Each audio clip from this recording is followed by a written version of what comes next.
Les amis, maintenant, on va parler d'un phénomène. C'est le même sujet, tout le reste de la soirée, on va l'analyser dans tous les aspects. On va parler de cette sensation de burn-out généralisée. Vous vous rappelez, on avait fait cette émission, on avait parlé de cette période de cocon. OK?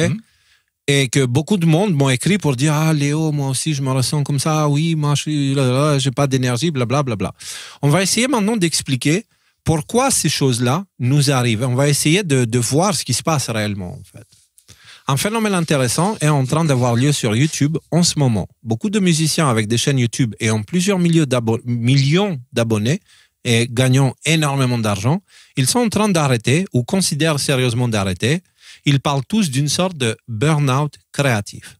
Plein de gens qui font des vidéos maintenant, qui disent il faut que je reconsidère ma vie, et machin, et trucs, etc., etc. OK? Cet état de fatigue ne concerne pas seulement les artistes. Chacun de nous se sent un peu perdu dans ce qui semble un état de chaos généralisé.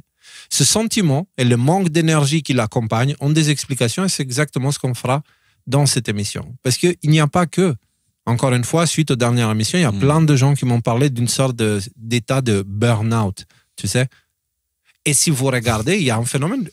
Commencez à observer à partir de maintenant, si vous ne l'avez pas vu. Moi, j'ai commencé à le voir vraiment pendant la tournée. Plein de magasins qui disaient cherche vendeuse ou vendeur, cherche personnel. Dans les autoroutes, cherche caissier ou je sais pas quoi, tu vois.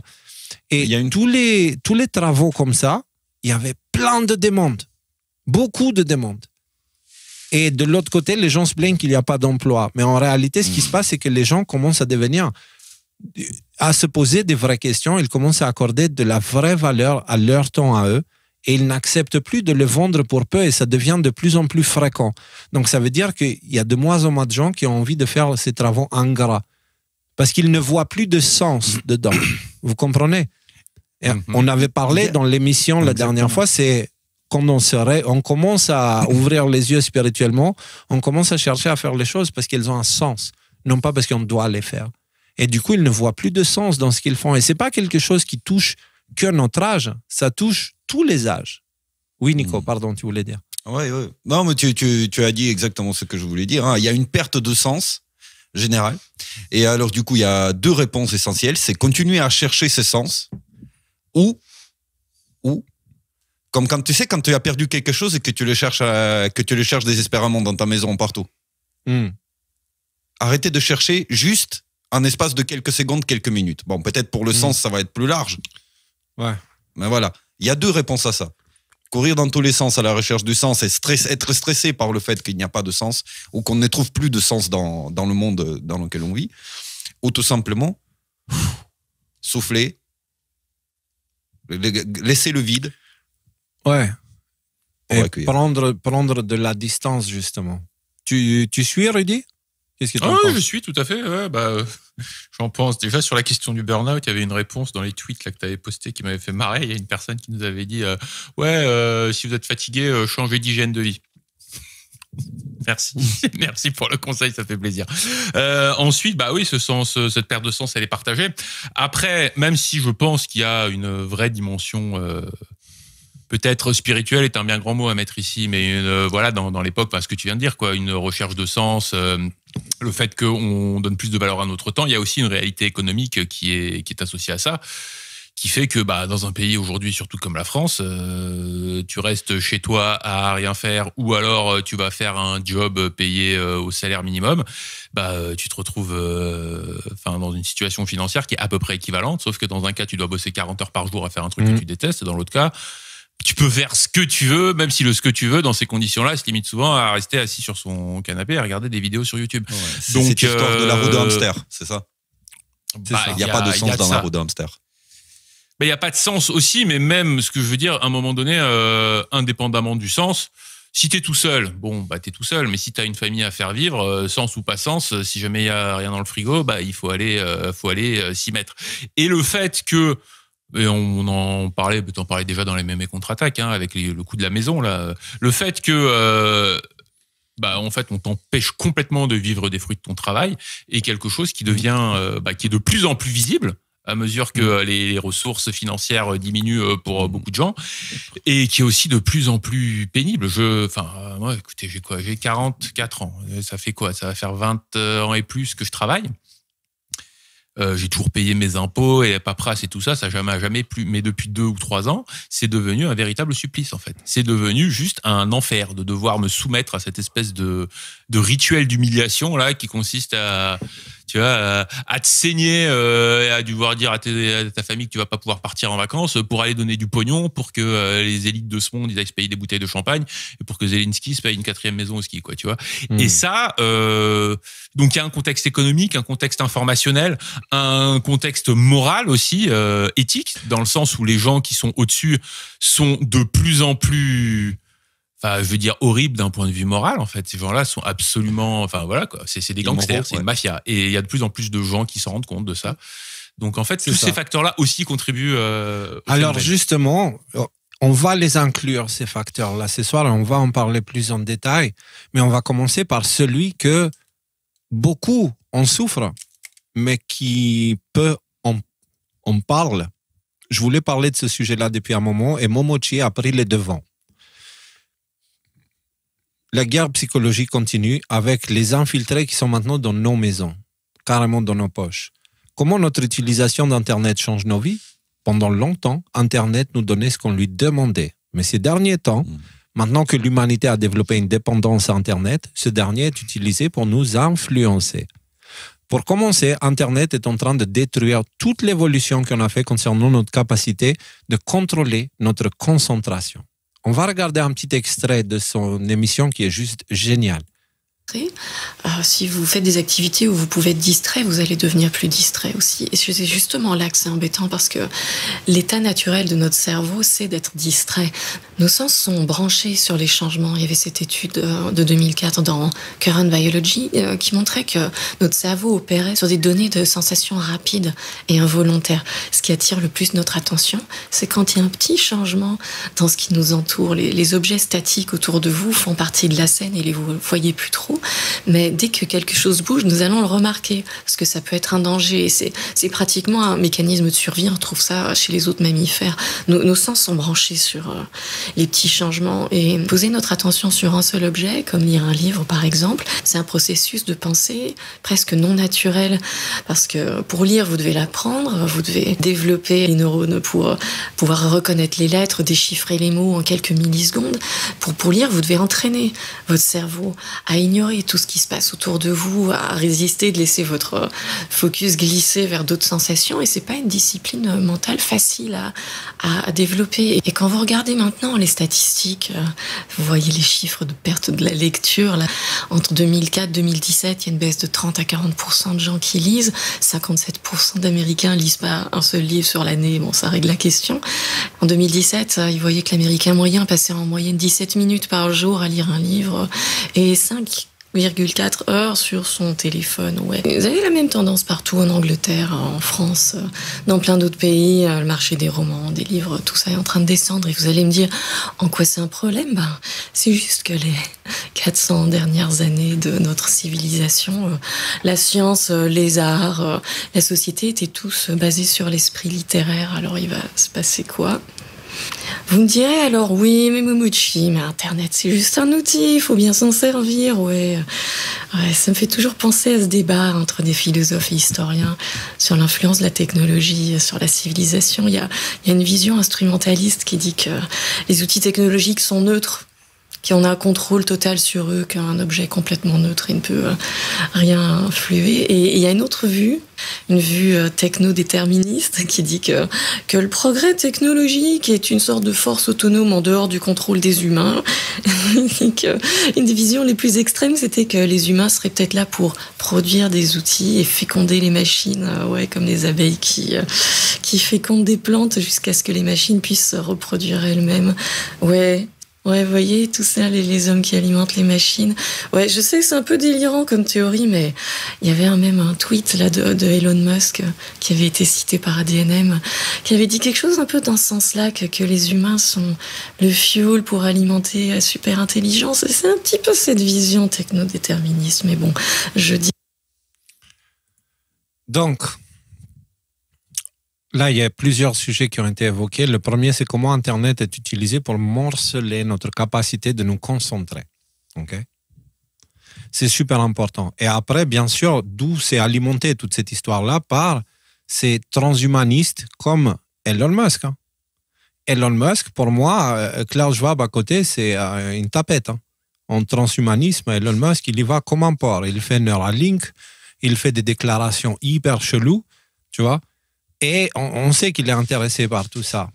Après, ça, c'est un sujet. L'autre sujet, c'est Internet et notre capacité de concentration. Est-ce que vous remarquez, vous, comment l'information rapide a modifié vos cerveaux? À vous, je parle à vous, je ne parle pas... Complètement. Complètement. Bah, j'ai même un exemple c'est-à-dire, très concret.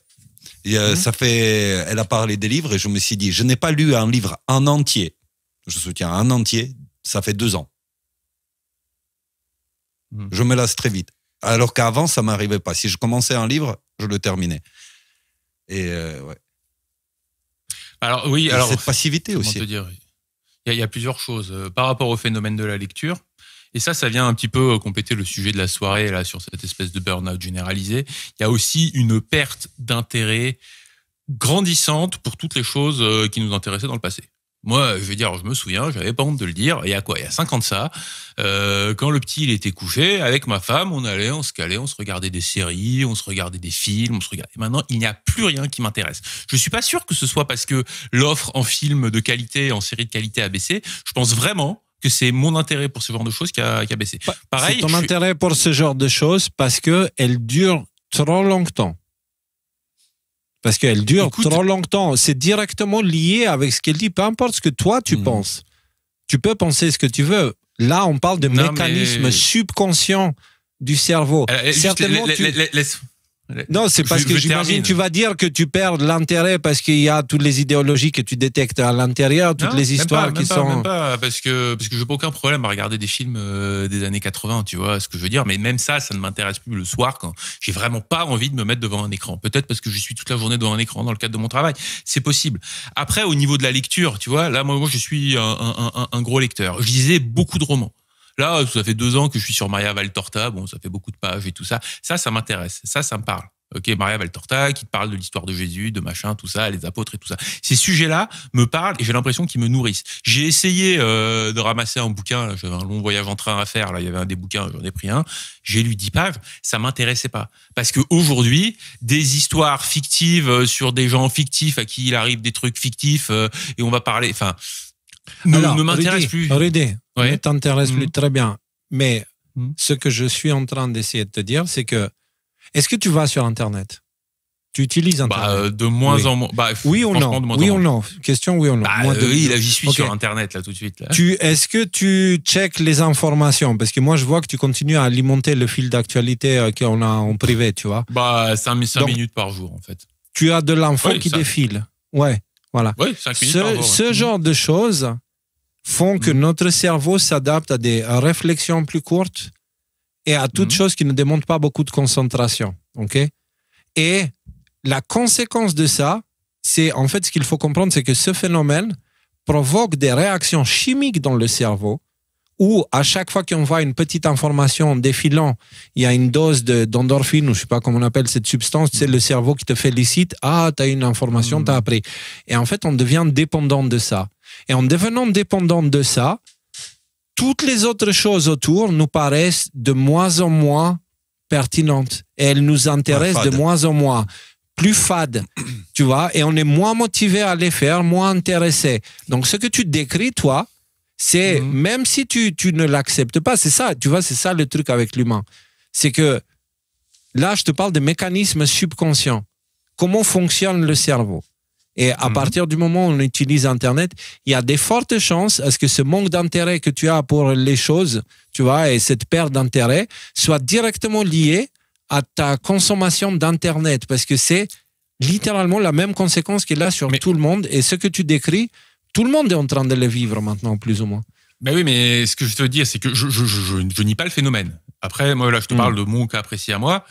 J'ai aucune difficulté à lire pendant 2 heures d'affilée quand c'est un sujet qui m'intéresse.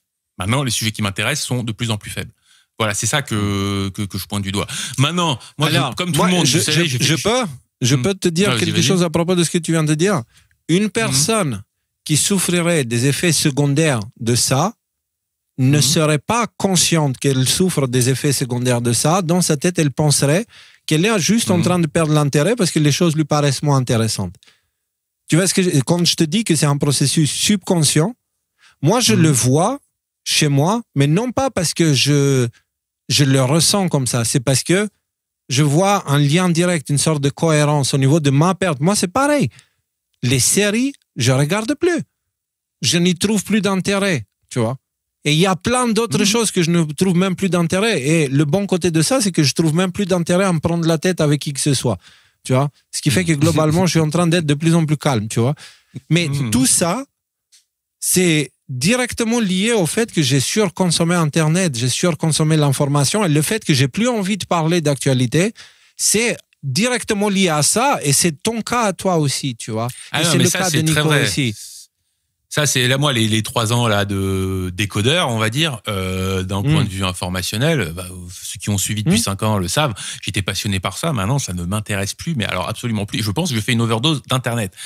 Ça, c'est très vrai. L'effet secondaire de ça, c'est que dans ta vie en général, il y a plein de choses qui t'intéressaient avant, qui ne t'intéressent plus, tu perds l'intérêt à beaucoup de choses. Et du coup, on commence à devenir un peu plus monotage. Donc, ce que je te dis, c'est que ce que tu as fait avec les décodeurs ADNM, etc., voilà la conséquence que ça a. Est-ce que tu es conscient de ça? Non. Eh bien, prends conscience. Non pas... parce que ce que tu penses, toi, de ta relation avec Internet, encore une fois, je comprends ce que tu dis. Peut-être tu ne vois pas le lien dans ta tête, mais moi, ce que je te dis, c'est qu'il y a réellement un lien. C'est comme si tu me disais, Léo, j'ai la diarrhée. Et moi, je te dis, Rudy, tu as mangé quelque chose. Mais tu dis, mais non, la diarrhée, elle est dans le derrière. Toi, tu me parles d'un truc qui est dans la bouche. Et je te dis, non, Rudy, c'est ce que tu as mangé qui a provoqué la diarrhée. Tu comprends? Même si ça ne va pas au même endroit, c'est connecté, c'est lié, l'un provoque l'autre. C'est ce que je suis en train de te dire, tu vois. Alors, je suis d'accord. J'aimerais apporter d'autres éléments par rapport à ça. C'est-à-dire que, comme je pense beaucoup de monde, ça m'est arrivé déjà de me faire aspirer dans une spirale des shorts sur YouTube. Là, tu sais, tu regardes ces vidéos, là, et à un moment donné, tu as perdu 2 heures de ta vie. Ça, personnellement, je m'interdis complètement de le faire aujourd'hui. Moi, les shorts, je n'en regarde plus. Mon fils, il a pas le droit d'en regarder. C'est très clair là-dessus. Internet, et ça, c'est, je pense que ça faisait un moment que ça durait, mais ça a été particulièrement révélé par une des dernières émissions qu'on a faites, où justement, on pointait du doigt le fait que aujourd'hui, Internet, c'était utilisé pour manipuler nos émotions. Aujourd'hui, que ce soit Twitter, que ce soit Telegram, que ce soit n'importe quoi, en fait, YouTube, surtout YouTube. Je veux dire, c'est que des trucs qui sont déprimants, en fait. C'est que des trucs qui sont déprimants. Et donc, je me coupe, en fait, de tout ça, en fait. Donc, ce que je veux dire, c'est que j'ai pas remplacé mon temps de lecture par du temps d'Internet. J'ai plutôt remplacé par du temps de sommeil et du temps de méditation, en fait. Aujourd'hui, là, maintenant. Maintenant, c'est peut-être la conséquence des 3 dernières années, et ça, c'est tout à fait possible. C'est le cheminement, c'est-à-dire que, OK, t'as été tout en bas, et puis à un moment donné, tu te dis, OK, maintenant, il faut que je remonte, et tu as compris qu'il faut réduire Internet et augmenter le temps sur autre chose. Tu vois, quelque chose de plus concret, de plus... C'est la même chose pour les yeux, tu vois. Si tu commences à avoir du mal à voir de près, juste arrête de regarder les écrans, sors dehors et tu vas avoir tes yeux qui vont travailler et ça va améliorer la vue. Entre parenthèses, j'ai fait l'exercice là depuis une semaine là. C'est vrai que ça, il y a une nette. Enfin, déjà tu sens tes yeux qui travaillent et t'as une nette amélioration. Et moi, j'ai ma mère qui est venue là, elle est à la maison et elle a changé de lunettes. Maintenant, elle a des lunettes plus épaisses. Et je lui dis, bah oui, c'est normal. C'est parce que c'est comme si tu donnais un fauteuil roulant à un obèse. Ça va pas l'aider à guérir. Hein. Alors, il y a un truc aussi Nico, que je voulais dire. Il y a un truc, c'est ce qu'on voit en fait en réel, là, ce qu'on est en train d'observer. C'est le fonctionnement de l'arme conceptuelle. C'est-à-dire qu'on commence à voir comment notre perception du monde change au fur et à mesure avec l'évolution de ces technologies qui est Internet, etc., et à quel point progressivement on bascule vers un état d'existence, état de pensée différent de ce qu'il était il y a 20 ans. Moi, on a à peu près tous 40 ans, à 20 ans on était déjà des adultes, mais on voit qu'il y a un truc qui va plus trop. Et alors, il y a une théorie, pareil, complotiste sur la fin de l'humanité, etc., qui existe. Je ne sais pas si tu vas en parler, mais bon, je vais la citer. C'est la théorie selon laquelle nos esprits seront faits pour être téléchargés justement dans cette forme de matrice, tu sais, dans un métaverse, en quelque sorte.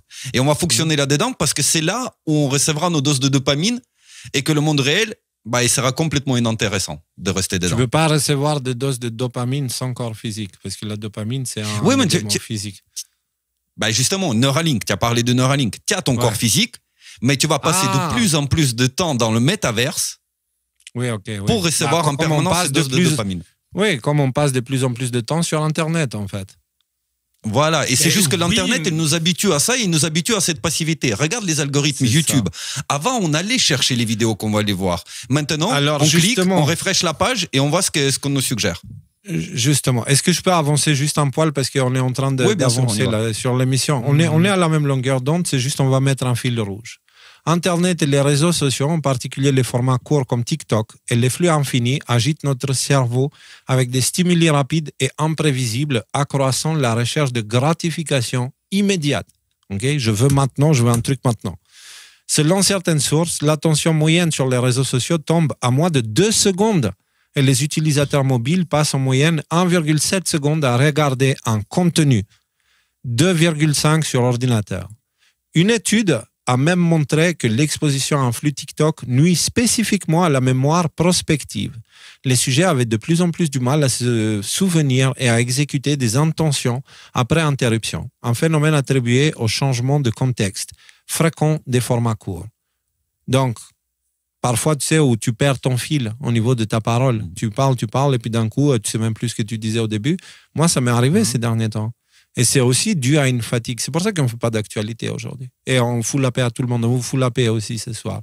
Et j'espère que vous comprenez qu'on essaie de montrer l'exemple avec ça, c'est-à-dire être le premier à lâcher l'actu pour respirer un coup et parler d'autres choses. D'autres études indiquent un effet similaire chez l'enfant et l'adolescent. Bref, on avait déjà parlé de tout ça et vous avez ici l'évolution du temps d'attention intense. Durée moyenne d'attention en secondes, en 2000, c'était 12 secondes. 12 secondes, la moyenne. Aujourd'hui, c'est moins de 7. C'est tombé presque à moitié. Notre capacité de se concentrer. Pas énorme, quand même, hein. Et ça, je pense que, parce que là, tu passes un peu vite, mais moi, c'est justement un des phénomènes sur lesquels je voulais quand même insister.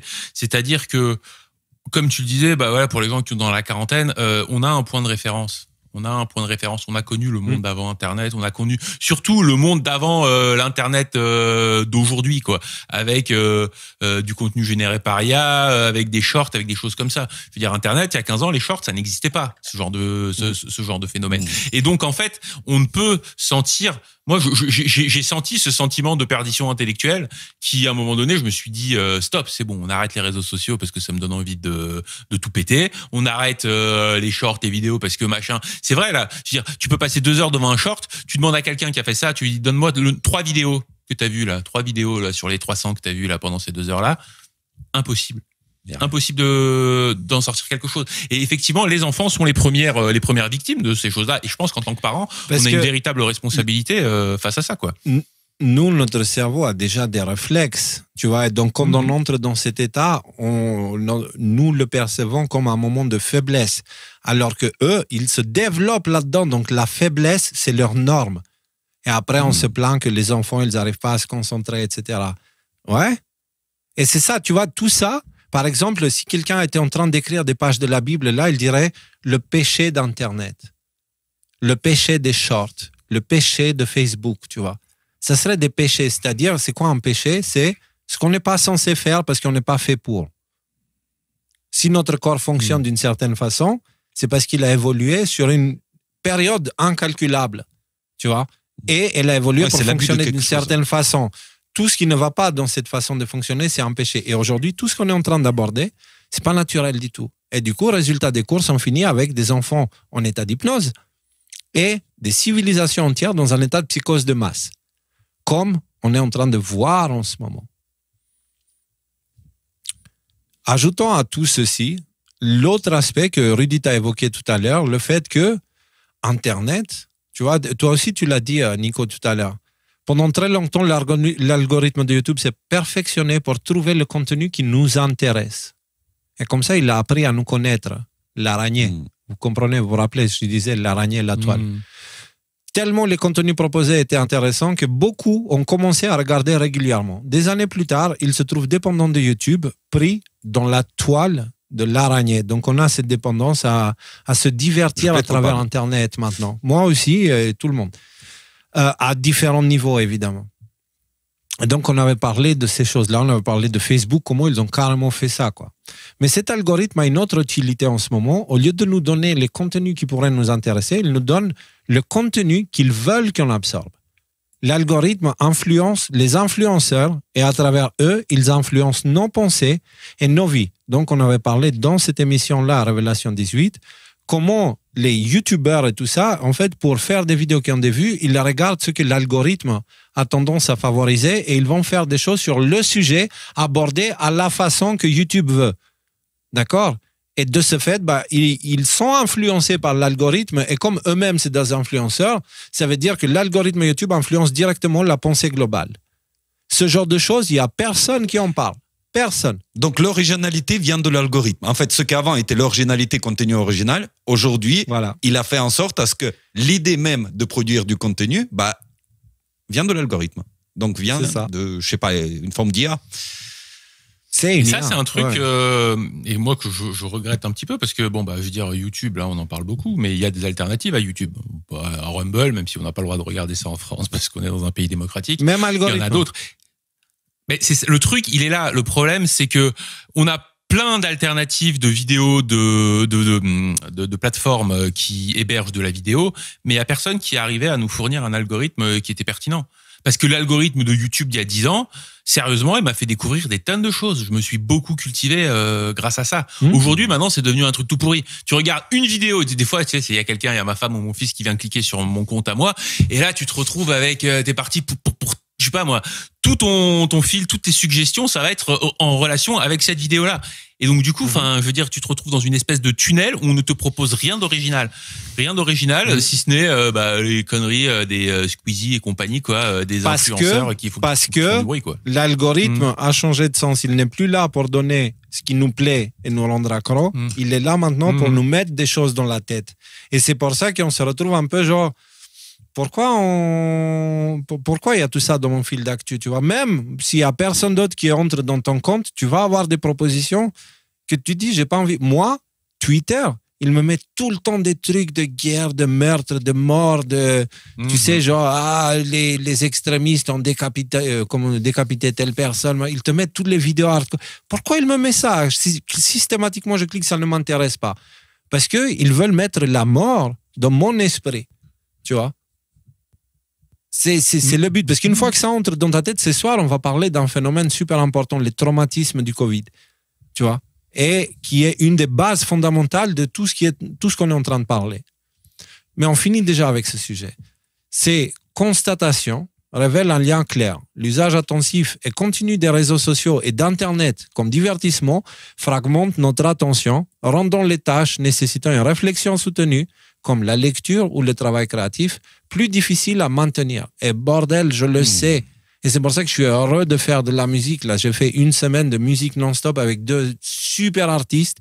J'ai pris tellement de plaisir, je me sens tellement mieux. Et plus j'en faisais, plus j'étais capable de faire. Parce que putain, le premier jour, c'était dur de rester concentré. À force de regarder toutes les merdes pour les lives et tout ça, tu vois. Et donc maintenant, une semaine, j'ai juste fait des choses que je considérais comme bien, etc.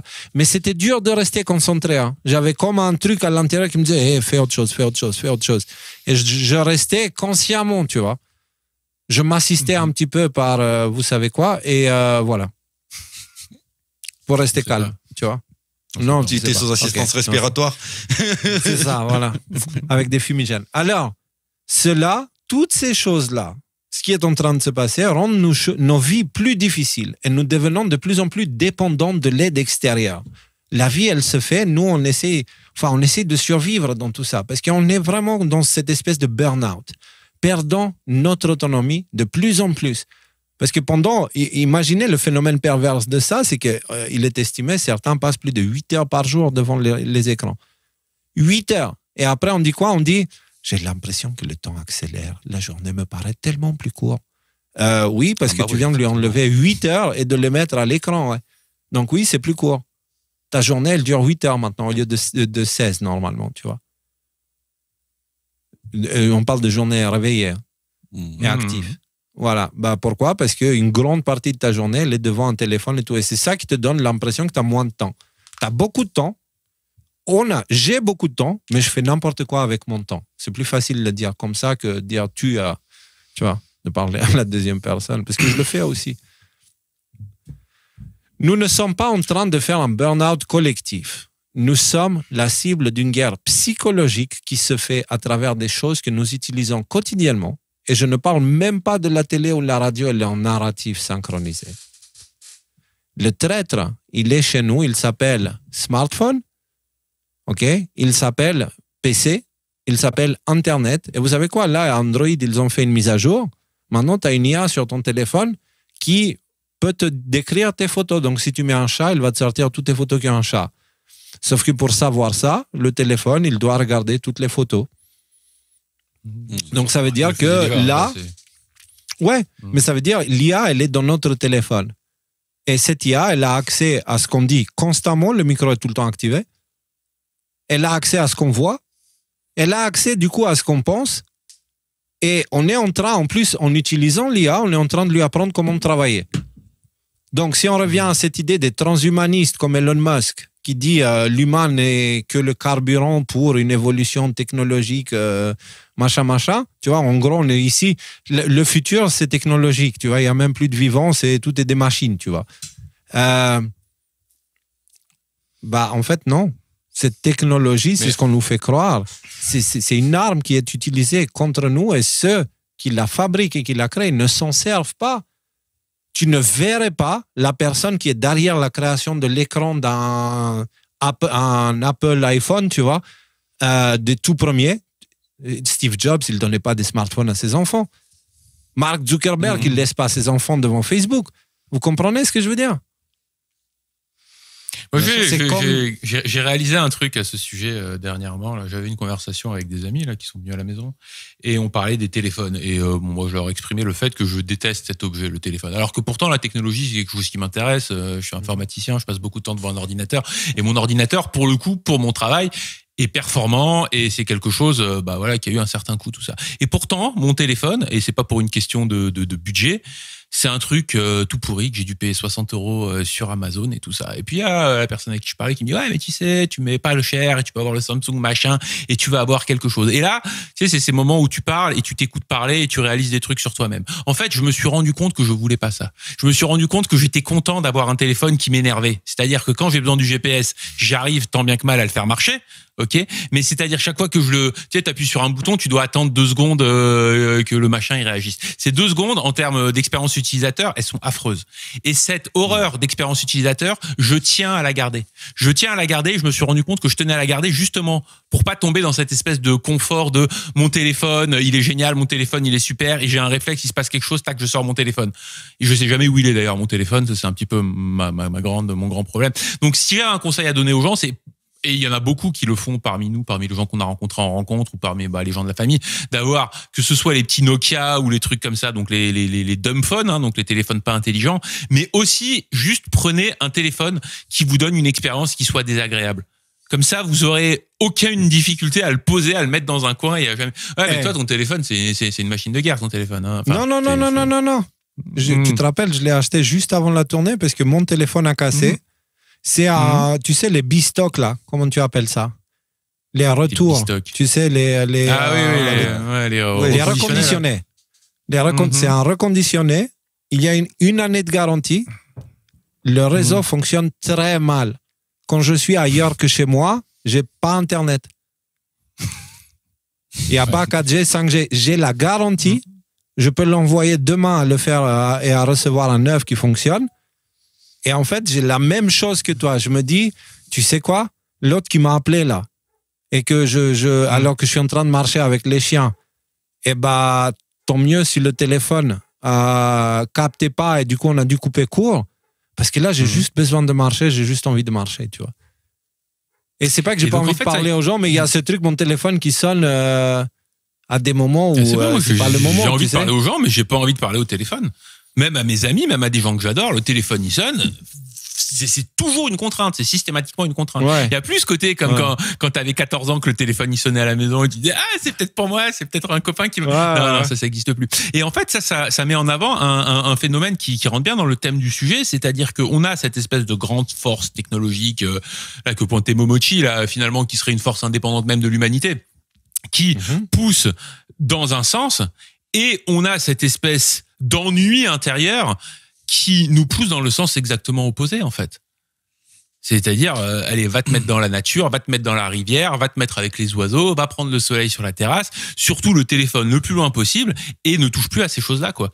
Et j'ai l'impression que ce phénomène-là aussi existe et prend de plus en plus d'ampleur, comme tu le montrais du doigt avec les vidéos là de tous ces musiciens qui arrêtent. Je sais pas, je les ai pas vues ces vidéos. Je sais pas les raisons qu'ils donnent pour c'est ça. juste quelques-unes, mais il y en a une tonne. Ça fait une année à peu près. C'est l'hécatombe. Il y a tout le monde qui est en train de tomber. Des groupes de musique sont en train de splitter, de virer des batteurs, des trucs. Il y a une sorte de burn-out collectif, quoi. Hey, je pense justement à cette consommation trop intense d'internet. Je pense. C'est une des raisons. Pas forcément. Il y a un truc. Un sujet qui est intéressant, ça peut être dû au fait que le paradigme il a changé. Là où les musiciens ils remplissaient l'idéosphère en fait par les nouvelles idées, la création, machin, etc. Il y a cette IA génératrice de la musique qui est apparue et qui a commencé à prendre dans le monde spirituel en quelque part par ses créations une certaine place. Et plus il prend de la place, plus il dans le monde spirituel, pousse les autres vers l'extérieur. Il ne prend aucune place dans le monde spirituel. Elle ne crée pas. Elle ne crée pas rien, mais elle est vachement utilisée. Elle est vachement utilisée. Ouais, mais pas. Elle est toujours comme vue. question. Vous pensez pas que les IA pourraient être en fait le précipité technologique d'influence spirituelle non corporelle? Ouais, c'est ça. Parce que c'est ce que je suis en train de sentir. C'est quoi quand l'IA génère de la musique? Elle a analysé des milliers, voire des millions de morceaux de musique dans différents styles, etc. Et va te produire un espèce de résumé selon la description que tu lui demandes. Plus il y a des productions musicales, plus elle contient en elle des possibilités de créer, je mets entre guillemets. Elle prend la place des autres. Et là où le paradigme aussi il a profondément changé, c'est que quand on nous expliquait auparavant que le progrès technologique et la technologie étaient au service de l'humanité, Elon Musk vient de nous expliquer que c'est l'inverse. Bien vu, bien dit. Cette bascule. Il y a cette bascule, ça peut être une chose intéressante, mais ça entre dans le cadre de la guerre psychologique qui est faite contre les peuples, qu'on a parfaitement expliqué, en tout cas l'aspect plutôt guerre via Internet. Dans les 2 épisodes de Révélation, allez les regarder, vous allez comprendre de tout ce qu'on parle. On a expliqué que si on appelle Internet la toile, pensez à quoi sert une toile et qui serait l'araignée de l'Internet. Nous, on vous donne une réponse ici.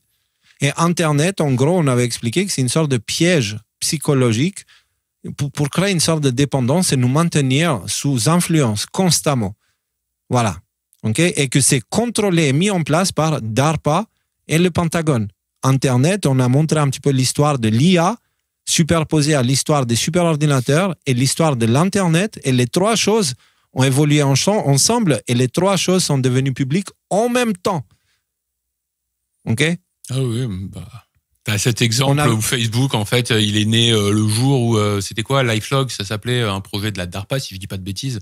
Il a été annulé coupé. En quelque sorte, quoi. Ouais. Voilà. Donc, ouais. C'est prendre ces choses-là vraiment très au sérieux. Sachez que quand vous êtes Internet, vous êtes devant quelque chose qui cherche à manipuler ce que vous pensez. Voilà, aussi simple que ça. Donc, allez-y avec ces gardes-là. Le mieux, c'est de ne pas y aller. Mais si vous avez besoin d'y aller, allez-y en sachant ça. OK? C'est que vous êtes dans les eaux avec des requins. Et il y a plein de requins, vous êtes un petit agneau dedans. Voilà. Alors, bref, faut être honnête, l'agneau n'est pas, enfin, le prédateur principal de l'agneau n'est pas le requin. Donc, ta métaphore, non, mais dans l'eau, oui. Dans l'eau, oui. Et sur Internet, le truc, c'est que, tu sais, quand dans la Genèse, il te dit les eaux d'en haut et les eaux d'en bas. Les eaux d'en bas, ce sont les eaux qui donnent forme aux eaux d'en haut. Les eaux d'en haut, c'est le monde de l'information, des pensées et des lois. OK? Donc, quand on parle de l'agneau dans l'eau, je suis en train d'utiliser l'exemple du Christ, n'est-ce pas? Voilà. Je ne pense pas qu'un agneau craint quelque chose d'un requin. Voilà. Parce qu'il n'y a pas de requin autour des agneaux. Mais si tu le jettes dans l'eau, là où il y a des requins, là, il est en danger.